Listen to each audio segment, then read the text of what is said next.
Mohandas Karamchand Gandhi is a well-known figure to us.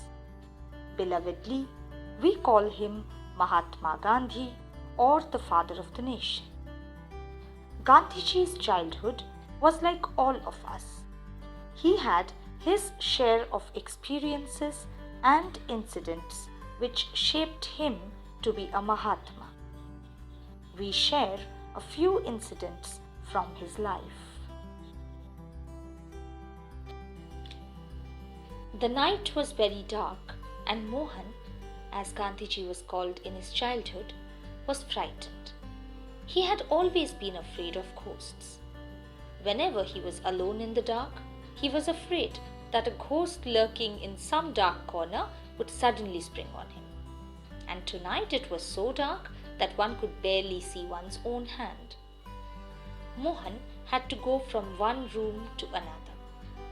As he stepped out of the room, his feet seemed to turn to lead and his heart began to beat like a drum. Rambha, their old maidservant, was standing by the door. "What's the matter, son?" she asked with a laugh. "I'm frightened, Dai," Mohan answered. "Frightened, child? Frightened of what?" "See how dark it is. I'm afraid of ghosts," Mohan whispered in a terrified voice. Rambha patted his head affectionately and said, "Whoever heard of anyone being afraid of dark? Listen to me. Think of Rama and no ghost will dare come near you. No one will touch a hair of your head. Rama will protect you." Rambha's words gave Mohan courage. Repeating the name of Rama, he left the room.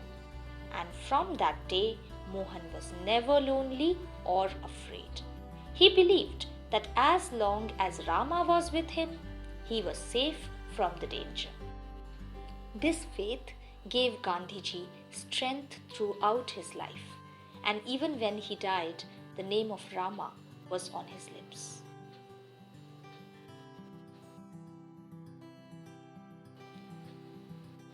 Mohan was very shy. As soon as the school bell rang, he collected his books and hurried home. Other boys chatted and stopped on the way, some to play, others to eat, but Mohan always went straight home. He was afraid that the boys might stop him and make fun of him. One day, the inspector of schools, Mr. Giles, came to Mohan's school. He read out 5 English words to the class and asked the boys to write them down. Mohan wrote 4 words correctly, but he could not spell the 5th word, kettle. Seeing Mohan's hesitation, the teacher made a sign behind the inspector's back that he should copy the word from his neighbor's slate. But Mohan ignored his signs. The other boys wrote all the 5 words correctly. Mohan wrote only 4. After the inspector left, the teacher scolded him. "I told you to copy from your neighbor," he said angrily. "Couldn't you even do that correctly?" Everyone laughed. As he went home that evening, Mohan was not unhappy. He knew he had done the right thing. What made him sad was that his teacher should have asked him to cheat.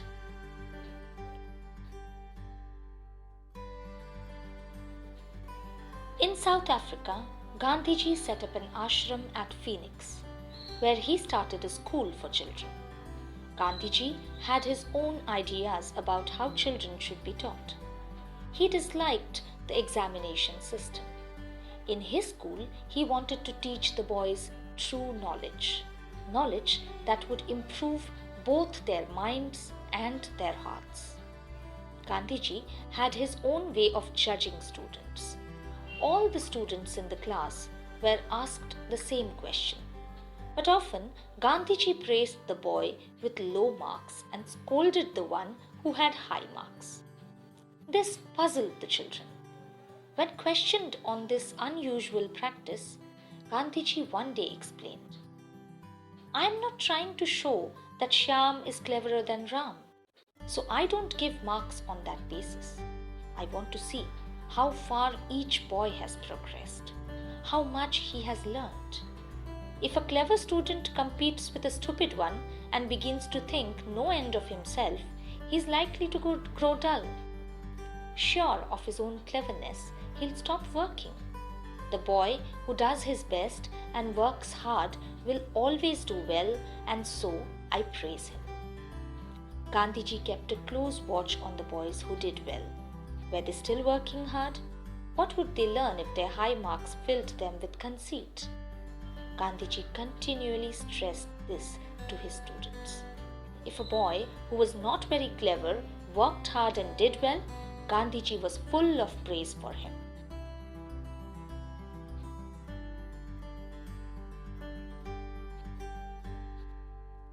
One day, a mother and her son went to visit Gandhi. The mother needed help from one of the world's greatest leaders. It turns out the little boy had an obsession with sugar, and she went to seek Gandhi's help on how to break her son's sweet addiction. Gandhi, my son consumes far too much sugar. Will you please tell him it's bad for his health? After listening to the mother's plea patiently, Gandhi refused to give the boy advice and told her to return in 2 weeks. The mother left, somewhat disappointed at Gandhi's request. 2 weeks later, they returned. Gandhi pulled the child aside and told him it would be best if he quit eating so much sugar. The boy did his best to cut back on sweets. The mother then pulled Gandhi aside, curious as to why he needed 2 weeks to say this simple thing. Gandhi smiled to her and said, 2 weeks ago, I had an obsession with sugar myself. I needed the time to see if I could cut back myself. And here, a powerful lesson can